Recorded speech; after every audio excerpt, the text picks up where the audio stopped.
जय श्री कृष्णा। आपका कथाविद हेमा जोशी चैनल पर बहुत बहुत स्वागत है। आज मैं आपको वैशाख मास महात्म्य का प्रेत मोक्ष प्राप्ति नामक 7वां अध्याय सुनाऊंगी। वैशाख महीने को बहुत ही पुण्यदायी माना गया है। यह सभी महीनों में से भगवान विष्णु की पूजा के लिए अति उत्तम माना गया है। वैशाख मास में सूर्योदय से पहले उठकर स्नान करें और बाद में पीपल, खेजड़ी या तुलसी के वृक्ष को जल से सींचे। इससे हमारी सभी मनोकामनाएं पूर्ण होती हैं। हमें प्रतिदिन वैशाख मास महात्म्य के अध्याय को अवश्य सुनना चाहिए। अब हम वैशाख मास महात्म्य का 7वां अध्याय प्रारंभ करते हैं। नारद जी बोले, धर्म जानने वालों में श्रेष्ठ मिथिला के राजा ने इस अद्भुत घटना को देखकर और आश्चर्ययुक्त होकर सुख से बैठे हुए ब्राह्मण से कहा। मिथिला के राजा बोले, मैंने यह आश्चर्य तथा साधुओं के चरित्र को देखा। जिस धर्म से इक्ष्वाकु वंश का राजा मुक्त हुआ, उस धर्म को विस्तार पूर्वक सुनने की मुझे बड़ी उत्कंठा है। हे मुनिवर, श्रद्धा युक्त मुझसे कृपा कर विस्तार पूर्वक कहिए। इस प्रकार से भली भांति पूछने पर महात्मा श्रुतदेव जी ने कहा, धन्य है। ऐसा कहकर उस श्रेष्ठ राजा से कहने लगे। श्रुतदेव जी बोले, हे राजर्षि श्रेष्ठ, तुम्हारी बुद्धि बहुत अच्छी है। तुम विष्णु भगवान के प्रिय धर्मों को सुनना चाहते हो। अनेक जन्मों के उपार्जित पुण्य के बिना किसी की भी बुद्धि वासुदेव भगवान की कथा वार्ता में नहीं लगती। राजाधिराज होकर तुम्हारी ऐसी बुद्धि हुई, इससे मैं तुम्हें साधुओं में उत्तम शुद्ध भागवत मानता हूँ। इसीलिए हे सौम्य, शुद्ध भागवत के धर्मों को तुझसे कहता हूँ, जिनको जानकर प्राणी जन्म तथा संसार के बंधनों से मुक्त हो जाता है। जिस प्रकार से पवित्रता, स्नान तथा संध्या तर्पण, अग्निहोत्र और श्राद्ध हैं, उसी प्रकार से वैशाख मास की उत्तम क्रिया है। माधव प्रिय वैशाख मास में धर्मों को न करके मनुष्य स्वर्ग में नहीं जाता। सब धर्मों में वैशाख मास के धर्म के समान कोई दूसरा धर्म नहीं है। बहुत से धर्म ऐसे हैं जो प्रजा को आनंद देते हैं, परंतु उपद्रवों से ये नाश हो जाते हैं।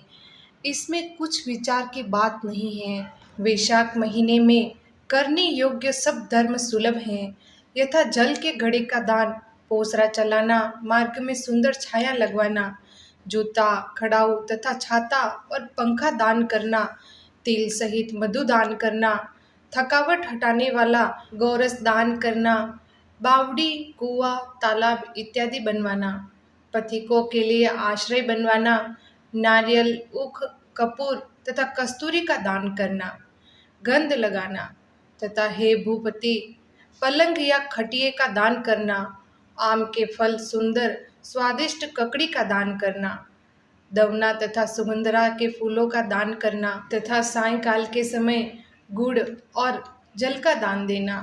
पूर्णिमा के दिन तरह तरह के अन्न तथा प्रतिदिन दही और अन्न का दान देना।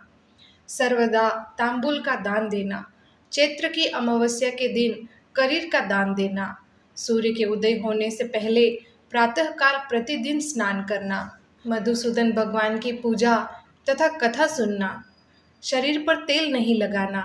पत्ते पर भोजन करना। बीच बीच में थकावट के कारण पसीने से भीगे हुए लोगों के हवा करना। सुगंधित कोमल फूलों से प्रतिदिन हरि का पूजन करना। प्रतिदिन फल, दही, अन्न नैवेद्य लगाना। धूप दीप करना। गायों को गोग्रास देना। ब्राह्मणों का पैर धोना। गुड़, अदरक तथा आंवले का मुरब्बा दान देना। पथिकों की सेवा करना। चावल और साग का दान करना। ये धर्म माधव प्रिय वैशाख महीने में उत्तम है। तथा विष्णु भगवान को फूल अर्पण करना, समय से इत्यादि हरि के पूजन करना, दही, अन्न तथा नैवेद्य लगाना, ये सब कार्य संपूर्ण पापों का नाश करने वाले हैं। यदि स्त्री ब्राह्मणों के कहे हुए धर्म के अनुसार मंदिर या घर में पुष्पों से माधव भगवान की पूजा न करे, तो वह पुत्र तथा सुख को प्राप्त नहीं करती हैं और वह अपनी तथा पति की आयुष्य का नाश करती हैं। वैशाख महीने में धर्म के सेतु भगवान विष्णु और माता लक्ष्मी के साथ तथा मुनि और देवताओं के साथ प्रजा की परीक्षा लेने के लिए उनके घर जाते हैं। इस समय जो मूर्ख फूलों से उनकी पूजा नहीं करता, वह मूर्ख रौरव नाम की नरक को प्राप्त करके बाद में 5 बार राक्षस की योनि को प्राप्त होता है। इस महीने में भूख से त्रस्त प्राणियों के प्राण बचाने के निमित्त सर्वदा जल तथा अन्न का दान देना चाहिए। जल दान न देने से कीट तथा जंतु की योनि होती है और अन्न दान न देने से पिशाच की। हे राजन, अन्न दान करने के विषय की एक अनुभव की हुई यह अद्भुत कथा तुमसे कहता हूँ। रेवा नाम की नदी के तट पर मेरे पिता पिशाच हुए थे। वह अपना मांस खाते थे।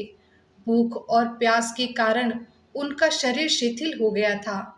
छायाहीन सेमर वृक्ष की जड़ में अन्न न मिलने के कारण उनकी चेतना नष्ट हो गई थी। उनके कर्म ने भूख प्यास बढ़ा दी थी और उनके कंठ की नली पतली हो गई थी और मांस तथा अन्न उनके कंठ में रुक गया था और उनको प्राण हरने वाली पीड़ा हो रही थी। नदी तथा बावड़ी के हिलते जल को देखकर वह इनको हलाहल विष के समान जानते थे। देवयोग से मेरी गंगा यात्रा के मार्ग में रेवा नदी का तट आया। सेमर के पेड़ की जड़ में इस अद्भुत व्यक्ति को अपना मांस काट काट कर खाते हुए तथा अपने कर्मों के कारण भूख और प्यास से कष्ट पाते हुए, चिल्लाते हुए तथा बारंबार सोच करते हुए देखा। क्रूर कर्म करने वाला वह मुझे मार डालने के लिए दौड़ा, परंतु मेरे तेज से डरकर भाग गया। चित्त दुखी होने से मैंने कृपा करके तू डर मत ये वचन कहा। तू कौन है? अभी जल्दी से बोल, मैं तुझे कष्ट से मुक्त करूंगा, दुख मत कर। ऐसा कहने पर पुत्र को न जानता हुआ मुझसे बोला। प्राचीन काल में अनर्त देश में ब्रुवाक्य नाम का गांव था। मेरा नाम मैत्र था और मैं संकृति गोत्र में उत्पन्न हुआ था। तप, विद्या, दान तथा यज्ञ में मेरी भक्ति थी। मैंने सब विद्या पढ़ी और पढ़ाई तथा सब तीर्थों में स्नान किया। हे विप्र, मैंने वैशाख नाम के महीने में लोभवश भिक्षा मात्र भी अन्न का दान नहीं किया। मैं सोचता हूँ कि मैंने इसी कारण से पिशाच योनि को प्राप्त किया है। हे विप्र, सचमुच दूसरा कोई कारण नहीं है। अब मेरे घर में श्रुतदेव नाम का अति प्रसिद्ध मेरा पुत्र है। मेरे पुत्र से मेरी दशा कह देना कि तुम्हारे पिता वैशाख महीने में अन्न दान न करने से पिशाच हुए हैं, और यह भी कहना कि तुम्हारे पिता स्वर्ग में नहीं गए, वह नर्मदा नदी के किनारे वृक्ष की जड़ में दिख पड़ते हैं, बड़े दुखी हैं और अपना मांस खाते हैं। पिता की मुक्ति के लिए वैशाख नाम के महीने में प्रातःकाल स्नान करके और विष्णु भगवान की पूजा करके निश्चल रूप से तिल से तर्पण करके श्रेष्ठ ब्राह्मण को अन्न दान करके मुझे मुक्त करे और मैं विष्णु भगवान के पद को प्राप्त करूं। तुम्हारे सामने मैंने इस प्रकार कहा है, उससे कह देना। मुझ पर यह दया करने से तुम्हारा अवश्य सब मंगल और कल्याण होगा। इस प्रकार अपने पिता के वचन को सुनकर मैं अत्यंत दुखी होकर बहुत देर तक उनके पैरों पर दंडवत किए हुए पड़ा रहा और बारंबार अपनी निंदा करता हुआ आंखों में आंसू भरे हुए मैंने कहा, हे तात, मैं ही तुम्हारा पुत्र हूँ और अकस्मात यहाँ आया हूँ। ब्राह्मणों में कर्मों से भ्रष्ट होकर कोई निंदनीय नहीं हुआ। हे राजन, सभी धर्मों को जानते हुए भी मेरे पिता ने लोभ के कारण वैशाख महीने में अन्न दान नहीं किया। इस क्लेश से मेरे पिता का मोक्ष नहीं हुआ। वही मैं पितृघ्न अपना नाश करने वाला बड़ा पापी हूँ। कर्म भ्रष्ट मनुष्य सज्जनों की सभा में सभी से निंदनीय होता है। वही पुत्र पुत्रत्व को प्राप्त करता है जो माता पिता के निमित्त सब प्रकार के धर्मों को करके उनका उद्धार करे और पुण्यनाम नरक से पिता को तारे। वही सुयोग्य पुत्र है। ऐसी वाणी को सुनकर पुत्र से प्रीतिपूर्वक कहा कि यात्रा करके तुम घर पर शीघ्र जाओ और वैशाख मास में सूर्य के मेष राशि में जाने पर स्नान करके तथा विधि पूर्वक तर्पण करके विष्णु भगवान को अन्न का नैवेद्य लगाकर, हे पुत्र, इसको श्रेष्ठ ब्राह्मण महात्मा को दो, इससे कुल सहित मेरी मुक्ति होगी, इसीलिए शीघ्र घर को जाओ। पिता से आज्ञा पाकर यात्रा करके मैं अपने घर पर जाकर मैंने वैशाख मास में अन्न दान किया। इस प्रकार से मेरे पिता मुझको देखते हुए और मेरे कुल को आशीर्वाद देते हुए विष्णु भगवान के स्वर्ग में चले गए। इसीलिए वैशाख महीने में अन्न दान करने और पोसरा चलाने की सब शास्त्रों में प्रशंसा की गई है। मैंने तुमसे धर्म का सार रूप अच्छा धर्म कहा है।